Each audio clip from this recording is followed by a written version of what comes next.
On se souvient tous de cette phrase que notre meilleur ami nous a dite, à savoir, tu as peut-être ce problème aujourd'hui, mais t'inquiète pas, tu vas en rire demain.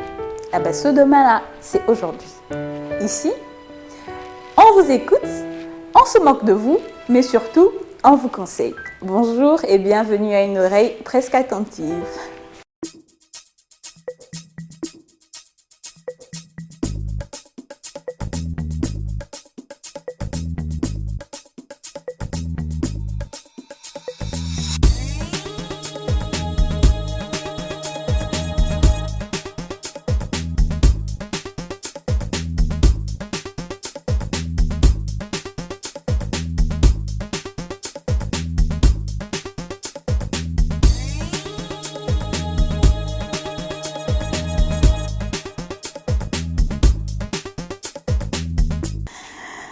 J'ai mon lot de lettres, comme d'habitude.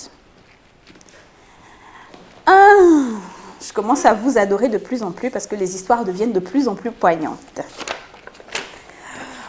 Ok. Bonjour Kadi, voici mon histoire. Ce week-end, j'étais chez lui et j'ai joué mon rôle de bonne femme en faisant le ménage, en prenant soin de lui. En parenthèse, faire ses repas matin, midi, soir et des câlins, bien sûr. Je suppose que c'est ça le rôle d'une bonne femme. On souligne. Bonne femme. C'est-à-dire, on a cette obsession-là de vouloir être une bonne femme que du coup, on passe sur certaines choses. Bonne femme. Tout le monde veut être une bonne femme, une bonne femme. Mais c'est quoi en fait une bonne femme? Une bonne femme, c'est quoi? Parce que tu lui as fait ce ménage, tu lui fais des câlins. C'est ça une bonne femme? Ah ben dis donc. Toi, t'es une servante, hein. Bon, à 12 h, il a reçu la visite de son ami.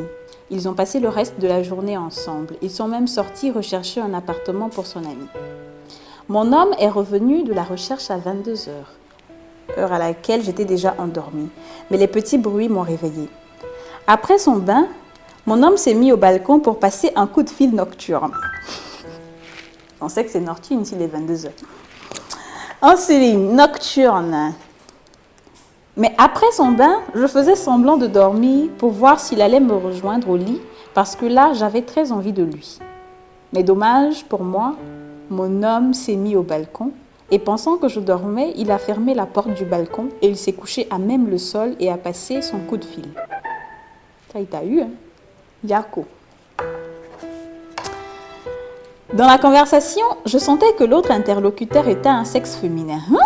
Les femmes, on sent tout. Vous savez, nous, on est plus que FBI, on sent seulement. Je sentais que son interlocuteur était un sexe féminin, puisque j'entendais mon homme lui dire « Ne te fâche pas, je viens te voir demain, et si je viens, je vais te... » Je peux pas dire le mot. Si je viens, je vais te... Elle a écrit le mot, je peux pas dire le mot. Si je viens, je vais te... Bon, c'est ce qu'on fait à une femme, voilà. Ce qui m'a tout de suite surpris. Donc, je me suis assise sur le lit pour écouter le reste de la conversation.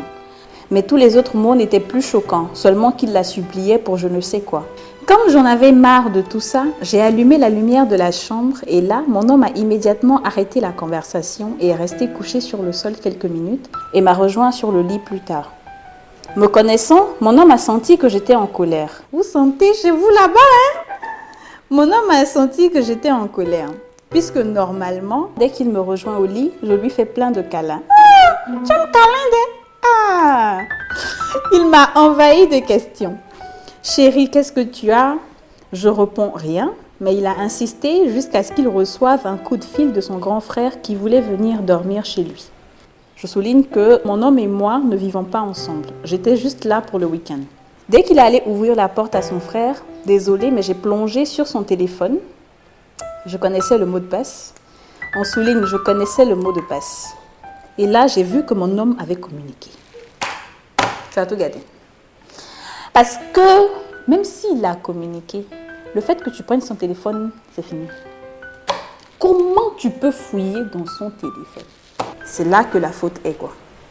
Parce que fouiller dans le téléphone de son conjoint, c'est grave. Si tu tombes sur un mauvais conjoint, ça là, il va prendre ça pour charger, comme on dit. À son retour, quand je le lui ai fait savoir, en parenthèse, nous nous sommes mis au balcon pour ne pas déranger son frère.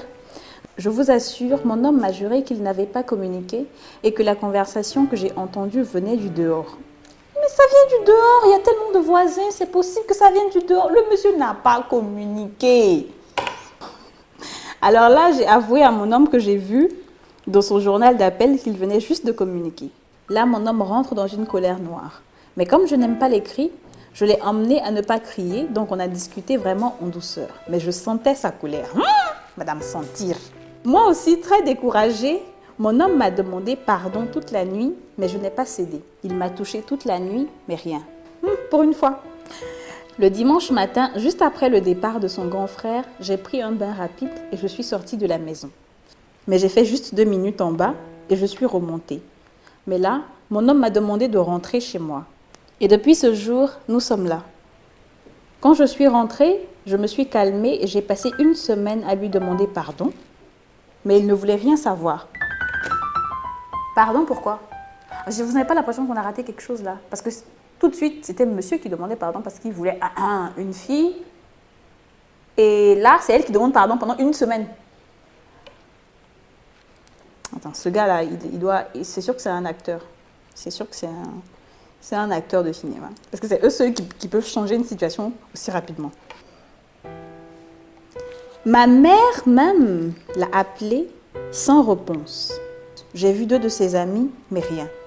Jusqu'à hier dimanche, où mon homme me balance un texto en me disant qu'il a reçu mes messages de la part de mes amis, qu'il veut bien reprendre avec moi, mais la mère de son fils avec laquelle il était séparé revient parce qu'il a décidé de lui accorder une seconde chance. Ça, c'est la Goumi, par exemple.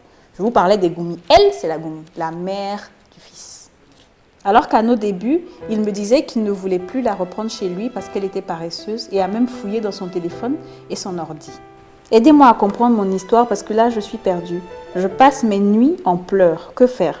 Je l'aime parce qu'il me fait très bien l'amour. Oh là là, elle m'énerve cette fille-là.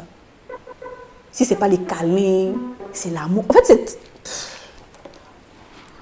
Parce qu'il me fait très bien l'amour, mais je vous assure que je ne voudrais pas être sa maîtresse. Je suis fatiguée de ce titre.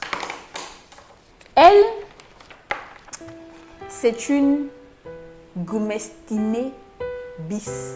Une goumestinée qui a l'intention de garder sa position de goumestinée pendant un bon bout de temps.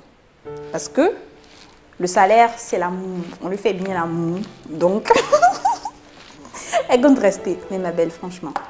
Parce qu'il te fait très bien l'amour, donc tu es capable de renoncer à ta propre dignité de femme et retourner avec lui. Et tu pleures, tu passes ton temps à pleurer. Si un homme avec qui tu ne vis pas, un homme avec qui tu passes ne serait-ce que 2 jours dans la semaine, c'est-à-dire le week-end, il n'est pas capable pendant ces 2 jours-là de te traiter comme une princesse, crois-moi que tu n'as pas envie d'être avec ce genre de personne-là. Parce que lui, par exemple, c'est de la foutaise. Il te prend comme un pneu secours. Et il revient avec son ex. Qui t'a dit qu'il avait laissé son ex en premier lieu? Parce que je ne vois pas en fait pourquoi il faut la reprendre par rapport à toi. Si toi, tu as fouillé dans son téléphone, elle aussi, elle avait fouillé. Et en plus, tu oses, toi, demander pardon parce que tu as fouillé dans son téléphone. Ok, tu as fouillé dans son téléphone, mais quand même, il ne faut pas qu'il renverse la situation de sorte à ce que c'est toi qui demandes pardon pendant 1 semaine. Toi aussi. Mais bon, ça, c'est mon opinion. Si vous voulez donner vos opinions, vos conseils, vos témoignages pour des personnes qui ont subi des histoires similaires à celle-là, n'hésitez pas, laissez des commentaires juste au bas de l'émission parce que très bientôt, nous allons sélectionner un internaute qui sera ici avec moi, avec qui nous allons rire, bavarder, conseiller comme nous pouvons afin de, bien sûr, écouter d'autres conseils. Merci beaucoup de nous avoir suivis.